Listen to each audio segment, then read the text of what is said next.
Magandang araw po sa ating mga minamahal na kababayan. Sa susunod po na linggo, may mas malaking bawas sa presyo ng langis. Dahil dito, bababa ang diesel ng humigit kumulang 24 pesos at 94 centavos kada litro. Ang gasolina naman ay 3 pesos 41 centavos at ang kerosene ay 2 piso. Mas malaki ito kaysa sa rollback nung nakaraang linggo at malinaw ang ibig sabihin nito para sa ating lahat. May ginhawang parating. At sa ating mga oil company, malinaw naman ang aking panawagan.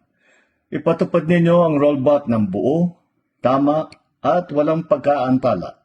Ibigay ninyo sa taong bayan ang dapat naman na nasa kanila. At para sa ating mga kababayan, bukas ang ating tanggapan at ang Department of Energy para sa inyong mga reklamo.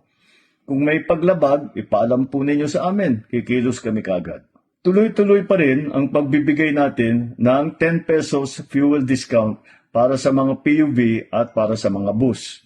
At tuloy din ang service contracting program para sa mga PUV driver. Ang bawat sentimo na ibinababa ay dapat maramdaman ng bawat Pilipino. Alam naman namin kung gaano kahalaga ang oras ng bawat kababayan natin. Ang bawat oras natin ay dapat ginugugol sa ating pamilya, sa eskwela, sa trabaho, hindi po sa nakapila. Ipapatupad din ng Department of Transportation at Land Transportation Office ang 3 buwang extension para sa validity ng mga nag-expire na lisensya, student permit at rehistro ng sasakyan. Halimbawa, kung mag-expire na yung buwan ang rehistro mo, magiging valid pa rin yan hanggang July at wala kang babayarang multa o anumang surcharge. Bukod sa driver's license at sa rehistro, extended din ang validity ng mga student permit at ang mga conductor's license.